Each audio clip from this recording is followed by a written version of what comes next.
Welcome to episode 373 of the Postal Hub podcast. I'm Ian Kerr. It's the final part. Well, I say the final part. It's probably the final part. It's part 4 of our series celebrating, commemorating, marking the 10-year anniversary of the Postal Hub podcast. I've invited a range of industry experts and personalities over the last few weeks to share their thoughts. And this week is no different. We've got Paul Needham, Chief Editor at CEP-Research, and Alan Barrie, who, well, let's just call him industry expert, joining us on the podcast this week to give their perspectives on the last 10 years in the delivery sector.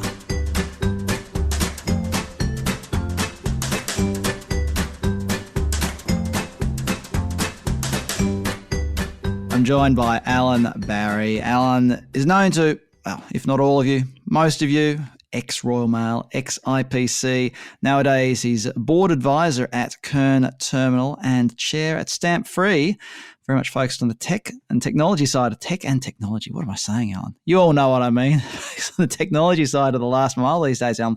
Welcome. As part of this series, we're asking industry leaders for their perspectives on what's happened over the past 10 years. Where have we come from? Where are we going? So, Alan, I think you've jotted down a few thoughts. Would you like to just set the ball rolling, please? Yeah, no problem, Ian. I'm delighted to do this. I had to think back 10 years ago. I was sitting in Brussels at the time at IPC, leading their ops and tech departments there at a very interesting time. Of course, everything was, the catalyst to everything at the time was the fact that letter volumes were dropping off a cliff. But that was no great surprise. We'd actually predicted that. So back in Royal Mail, we'd predicted 20 years ago that volumes would halve by 2015, and they did. The question was, what do you do about it? And that was the big dilemma for the Post. How could they manage that? How could they keep the cash cow status of letter mail whilst they build up their capability in the new world, which was going to be e-commerce led? So that was what everybody was wrestling with. You had to actually tackle the letter side and keep it profitable, or you drain the business of cash and you couldn't invest in your future, which was parcels.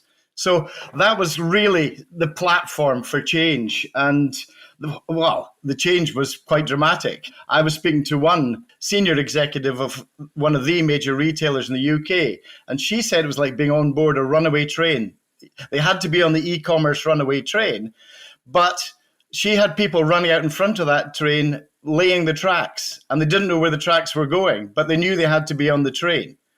Yeah, so it was that kind of a feeling 10 years ago, and it's moved on, 8 to 10% compound annual growth rates, new people coming in, the InPost disrupting, Chinese influence. Who'd heard of AliExpress, Cainiao, Temu, or Shein at that stage? Nobody probably, maybe Alibaba, but that was about it. And it was interesting. Alibaba actually knocked to my door, or Cainiao, their logistics arm, knocked to my door in Brussels and said, can we come in, i.e. to IPC? Because they were running around Europe trying to speak to all the different postal companies because they wanted to do business around the world, and it was a nightmare. And they said, can we not just deal with you? You're integrated with all of them. That would be a lot easier. Yep. But in those days, it was much more political, and they weren't allowed in the door. They forced their way in the door now, and we'll see where that ends up. So there's an awful lot of things happening there, roller coaster ride, and the common denominator for me is data. Data right at the heart of it. The digitalisation of the post, that's what was driving the reduction of volume. That was also the basis for growing e-commerce. Yeah, the shopping online required you to become data competent overall. And at that stage, the companies I was dealing with weren't. We had one key moment, an IPC board meeting, and the boards was the CEOs of all the main operators out in Toronto. And I was trying to say, we need to put as much effort into data richness, data completeness, data competence as an organization on your behalf, as we have done traditionally on the physical logistics, quality of service measurement, and all of these things that were familiar to us. And it was a pivotal moment. I do remember a coffee break where the CEO of one of the very, very big companies asked me if I had his data on my computer, and I showed him, and he went, And he went straight back to his headquarters on the Monday and called his team together. So it was quite important. So e-commerce could have been the drop in letters could have been the death of these companies. But it's interesting to see GLS, GeoPost, DHL, all coming from postal stable, now being leading parcels players, doing very well, but with a hell of a lot more to do still. So it's been really quite an interesting one. The data richness, the data competence is now leaning into data processing, and AI is taking that to a completely different level with exponential growth in the richness and use of data, which, if they can harness it, puts them in a very strong position because they've got the data richness at this point. And that takes me sort of into what I would call the fourth area of transformation, which is the last mile. So here in the UK, we traditionally delivered to 32 million delivery addresses. Yeah, and we've got vans chasing each other around all over the place. We've got about 40,000 vans running around in London alone delivering parcels, all in the same streets. Yeah, so that's unsustainable at a number of levels, and people have realized that. But the question is, how do you move on from traditional delivery to home to another place? And that's why the out-of-home movement is growing so quickly around Europe, around the world. So going back to China, Shanghai's got 20,000 parcel lockers in one city. Where's it all leading to? And we've done it before. We need to get to a stage where we have a walking network of convenient and accessible, easy to use, easy to find places within walking distance. And we find that quite daunting, but we've done it before. Letterboxes are a walking network. Phone boxes were a walking network, 90,000 phone boxes at peak. And I reckon we need, certainly from a locker perspective or PUDO perspective, 1 per 1,000 people. So that's in the UK, 60, 70,000. That's doable. So we'll see where we are. We're in the middle of that transformation. We're at the beginning, but I think that the data richness allows us now to manage our logistics in a way which can actually press all of the right buttons that make business more efficient, more environmentally sustainable, and most importantly, the customer who at the moment says, no, I want it in my home, will actually vote with their feet when they've got a credible and acceptable alternative. And that's what we're seeing happen all around Europe, all around the world. So interesting roller coaster 10 years, Ian. You were talking about the train, e-commerce train, laying the tracks in front of the train, not knowing where it was going.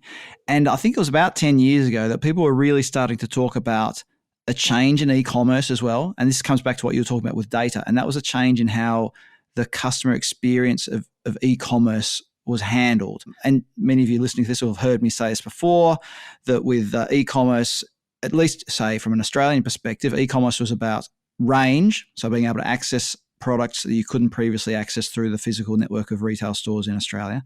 And it was about price, getting products cheaper from stores, even overseas stores that you wouldn't have been able to get at that price in Australia.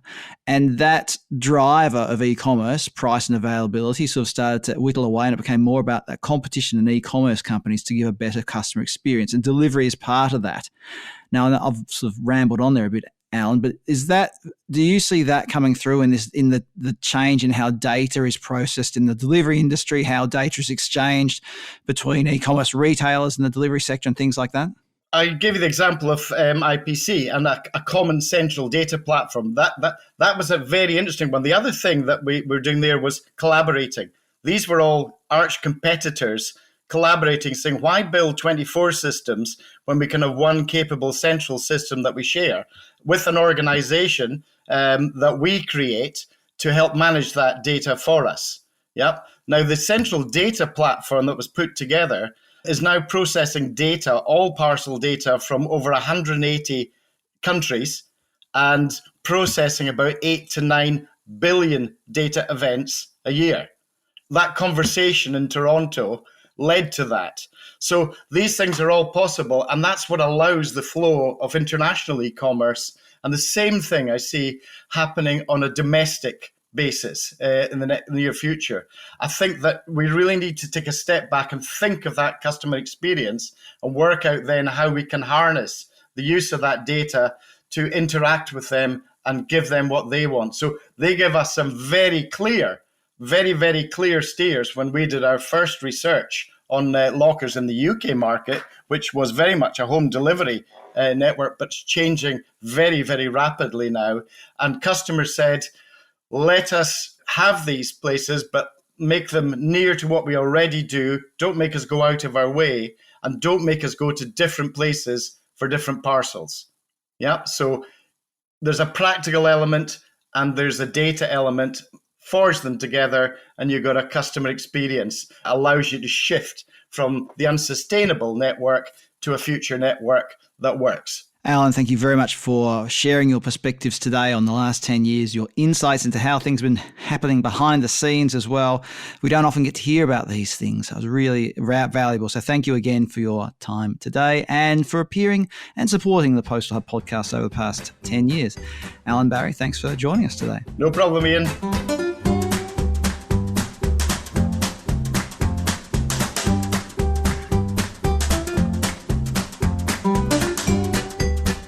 I'm joined by Paul Needham. Paul is the chief editor at CEP-Research. Paul, it's great to have you back on the podcast. It's been years since you were last on the podcast, but you were a regular fixture, a regular guest, shall we say, many of the early episodes when there was a lot happening in mergers and acquisitions and things like that in the postal and delivery world.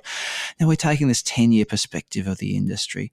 You've been following the industry very closely in your role at CEP-Research.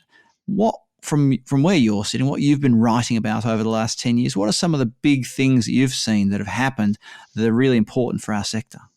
Ian, well, thanks for inviting me again. It's a pleasure to be back. As you say, it's been a while, but we've all been very busy in different ways. And indeed, it's been a busy 10 years for the industry as well, of course. So first of all, congratulations on your 10th anniversary. And I think you're very well established now. So it's a pleasure to be back and sharing a few thoughts with you for your 10th anniversary special episode here. Ian, what I was thinking is really we've had 10 years that have more or less changed the delivery world in many ways. We've had some quite dramatic developments, so I'd just like to run through some of the things that from my perspective seem to be the most important. Perhaps where we should start really is looking at it from a macroeconomic point of view, some of the mega trends going on at a very high level, because of course everything that happens in the economies around the world is going to affect the express, parcel, postal industries inevitably in many different ways, especially on the demand side, of course, and customer side. So obviously what we've seen over the last decade is a complete surge of e-commerce volumes over the last decade. They were already growing massively before 2015, 2014 era. But of course, the growth has really taken off over the last decade. The most obvious example, of course, is the pandemic when people had no choice but to go shopping online. And we saw many new consumer groups starting to buy online. Most obvious example, of course, is older citizens, senior citizens who perhaps hadn't discovered e-commerce or online shopping by then, and then they had no choice but to go shopping for their everyday goods, for the food, for the drinks, and many other things online. And many of those consumers have stayed in the e-commerce sphere, even though, of course, there's been a trend back to physical shopping in the high street, in the town centres and so on. So, of course, what that means is that B2C volumes, the parcel volumes, have grown dramatically for all players in the industry, let's say, even though it's fallen back since the pandemic. If you look at some of the year-to-year percentage comparisons, the underlying growth over 10 years is still quite clear. So that's a trend that's going to continue, and that seems to be very much what the industry experts are also saying. If we look at the B2B side of it, which historically was, of course, where the parcel industry was for a long time, there's been much slower growth on the B2B side because, of course, that affects how economies grow, how world trade grows. And in general, world trade has been through some ups and downs, particularly with the pandemic, and also some structural changes. At the moment, world trade is absolutely top of the world news agenda, of course, because of the Trump tariffs. But if we look back over 10 years, we can also see how world trade flows have also been changing gradually over that time anyway, or already, perhaps it's better to say. For example, it's not just trans-Pacific, China to USA. It's not just transatlantic between USA and Europe, but there are some quite interesting new flows that have emerged over the last decade. For example, intra-Asia the emergence of Southeast Asia as a big consumer market in its own right, buying stuff from China, but also exporting stuff as well. Then you have things like flows from Asia to the Middle East, Asia to Africa, Asia to Latin America, but it's not all Asia. There are other flows as well. If we think about Middle East, Africa, there's quite a lot going on at a regional level there. So that's likely to continue. With the way the Trump tariffs are going to play out, that's inevitably going to mean that countries, economies, and exporters will be looking for new markets, and we can expect that trend to continue.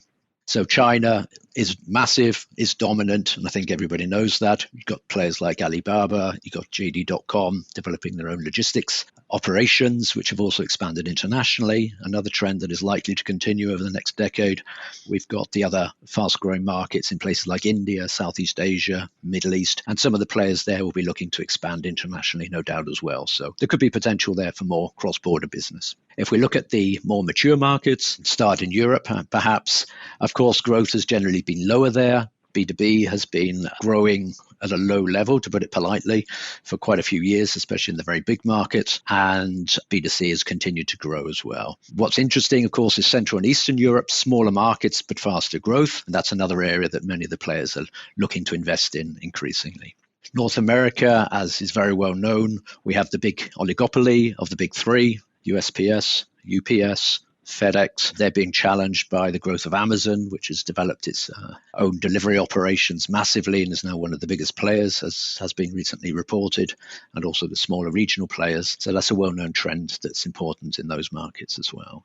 What, of course, at CEP-Research we've been reporting a lot on over the last decade are the strategies of the postal operators, the parcel carriers, the integrators, the express players. There, of course, there have been some fairly general trends. Everybody has been expanding their B2C parcel businesses with new models, new strategies. However, B2C parcels it's a growth game, it's a volume growth game, but one of the bigger underlying questions is it a profitable growth game as well? And I think a lot of people are now starting to say, well, B2C, yes, we can pack our vans and our planes full of B2C stuff, cheap stuff from China, for example. But are we actually going to make any money on this? And I think that's a debate that the industry will see for many years to come, and no doubt many changes as well. The other aspect, of course, is consolidation of the market and privatizations. The biggest development in the industry structurally, of course, was FedEx's acquisition of TNT, which is nearly a decade ago now, which effectively reduced the number of worldwide B2B express players from 4 to 3. FedEx has struggled with the acquisition and the integration, as has been very well reported, but they seem to be coming out the other side of that now. And of course, FedEx and indeed UPS, they're focusing on their new strategies that have been announced over the last couple of years as well. On the postal side, we've got privatizations have continued, although most of them had already taken place before the podcast got up and running 10 years ago. The next biggest change, of course, will be the takeover of Royal Mail and the parent company IDS by Daniel Kretinsky, the Czech entrepreneur. And I think everybody's going to watch that very closely to see how the privatization of a 500-year-old postal operator to a foreign entrepreneur actually goes in practice. So I think we'll all be looking at that very closely. Perhaps just to wrap up on a few things, we've got commercial trends, of course. Many things have happened over the years. B2C, as I've mentioned. At the moment, there's the massive trend towards out-of-home deliveries, towards parcel lockers, towards Mulpudos. Again, the question there will be, are consumers ready to take up these new offerings? Or do they still want to have nice, convenient home deliveries, even if they don't happen to be home? At an operational level, the biggest trend over the last decade is almost certainly the rise of sustainability as a key issue for the industry. There are a lot of new rules, regulations coming in at different levels around the world. And of course, the companies have got to develop new strategies. They are developing strategies. They've got to invest. They've got to keep going with what they're doing. And undoubtedly, they've got to do much, much more if they're going to get anywhere near their targets over the coming years. Finally, perhaps innovative technologies, robotics, another big trend. We have the whole issue of HR, the availability of labor force, the payability of the labor force in the parcels industry. So robotics will become, and again, another big trend that we can expect to see much more things happening over the next few years. Ian, was that enough to keep you going for a while? Well, Paul, that is quite an overview of the sector. And I would say that you've picked up on a lot of the major themes. In fact, pretty much all of the major themes, but just a couple of things I'd just like to note quickly is that the FedEx TNT takeover, acquisition, shall we say, was one of the big topics in the early episodes of the podcast. So yes, there's 10 years since that was all kicking off. And that was after UPS had a failed attempt, of course, at acquiring TNT. And you've mentioned the privatisation. Well, there's the moves with Kretinsky taking over, or his group taking over the Royal Mail Group and all of its subsidiaries, which of course follows this privatisation of Royal Mail, which was in, I want to say 2013. I'm sure people will let me know if I've got it wrong. But I personally think perhaps, Paul, we're ready to see another wave of postal privatisations, whether it's complete or partial. When we're talking about things like robotics, sustainability, and all these other things, they cost money. So where's the cash going to come from? How will governments raise the money to help their posts transform? A discussion for another day. Paul Needham, thank you very much for sharing your thoughts today and for being part of the podcast over the journey, as we say. And of course, you can read all the great news at CEP-Research.com, which is where the Paul and the team publish original news articles every day. If not every day, almost every day. Well, Paul Needham, Chief Editor at CEP-Research, thank you very much for joining us on the Postal Hub podcast today. It's been a pleasure, Ian. All the best. Thank you very much.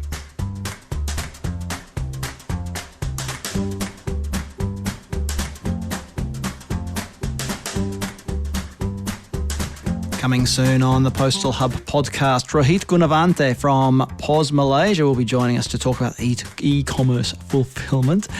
Dr. Selena Silvestri from the MIT Centre for Transportation and Logistics will talk about e-commerce packaging. And there'll be many other wonderful guests coming up in future weeks. Don't miss a single episode. Subscribe to the Postal Hub on a podcast platform, for example, such as Apple Podcasts or Amazon Music or Spotify. And while you're over there subscribing, why don't you leave a rating? 5 stars would be nice. 5 stars. Give me a 5-star rating, please. It'd be nice. A little 10-year anniversary present, a 5-star rating on one or more podcast platforms. What else? You can subscribe to one of my I've got 3 email newsletters. One's my weekly one that I send out whenever there's a new episode of the podcast. One is a daily email, which has headlines from around the delivery world. It's called the Daily Delivery Digest. Or there's the Post Office Digest, which comes out once a month, and it relates to post offices and PUDOs and things like that. Go to thepostalhub.com, follow the links to subscribe there. And if you can't find how to subscribe, email me. My email address is ian@thepostalhub.com. I'm Ian Kerr. Thanks for your company, and I look forward to I'm Ian Kerr. What does I always say at the end of these episodes? I can't remember. I look forward to your company next time on the Postal Hub podcast.